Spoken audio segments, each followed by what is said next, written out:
Hundreds of thousands of stillbirths could be being missed because of the different ways they're recorded across Europe. This is according to a new study.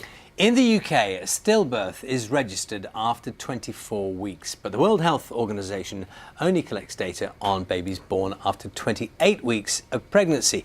Researchers say this means they're not being properly investigated. We're joined now by Dr. Lucy Smith from the University of Leicester, who led the study, and Steph Wild, whose baby B was born at 23 weeks. Good morning to you both.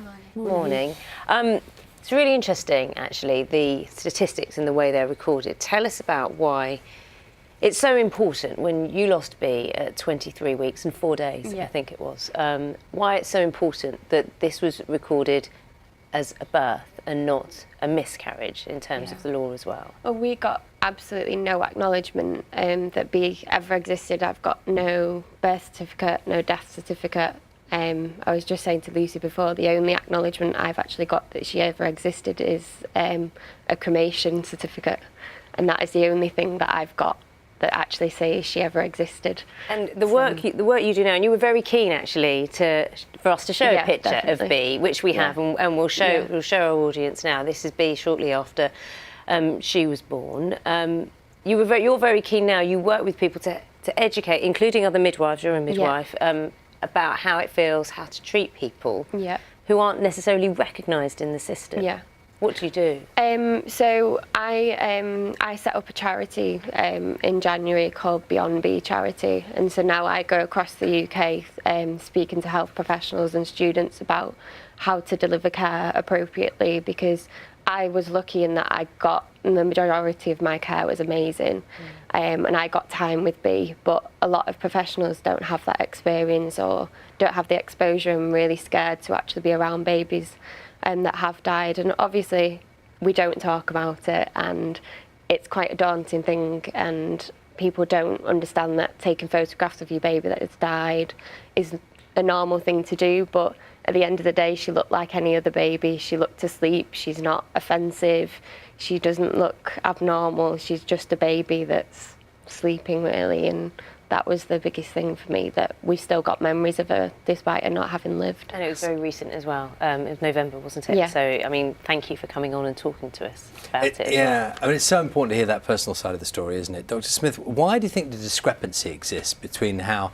different places geographically treat it in terms of the number of weeks at which one thing is classified and one's not?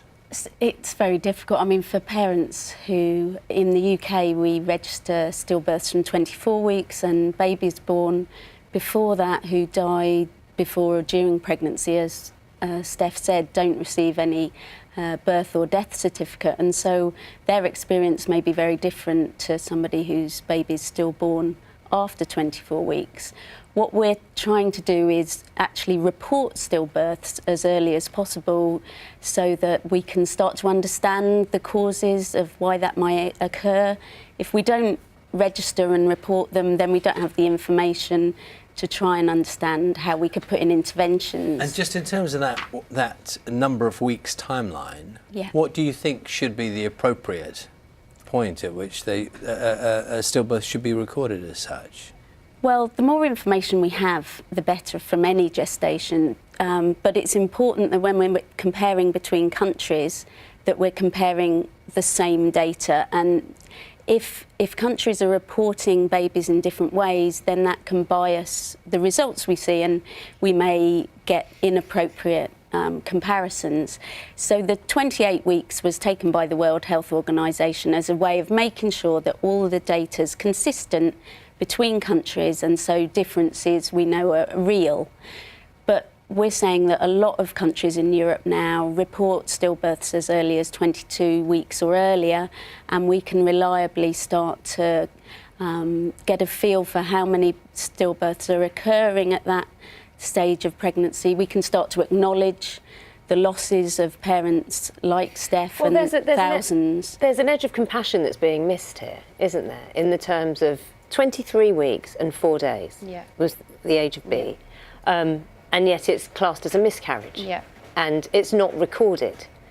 Now, regardless of whether there is valuable information or not, Steph lost a baby. Absolutely. And there are parents out there, mothers and fathers, who are being devastated by this news. Surely Why is there a system in place, a legal system in place, just to acknowledge this? You know, to not even get a birth or a death certificate. It's like the system just doesn't even acknowledge a baby's being born. Absolutely. I mean, in the UK, that's extremely difficult. And parents, we've interviewed parents all over the UK who've lost a baby before 24 weeks, and their experiences of not receiving a birth and death certificate there's no validation of their baby's life. How much, Steph, does that compound, that issue of having no official recognition, compound the loss? I think it's awful. I had absolutely nothing. I walked out of hospital with a memory box with bits in. I have nothing, absolutely nothing to say that I've just come out without a baby. So what do you, when you talk to midwives now and colleagues, and you talk to them, because it happens, and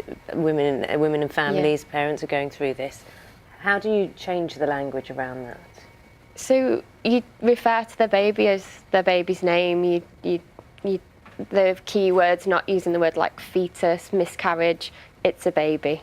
It's a wanted baby that existed, has lived and has died, but you still use their name, making sure that they've still got an acknowledgement. Make a certificate. How hard is it? It's not official, but if you feel that someone else has acknowledged that your baby existed, that's one more person that's met your baby.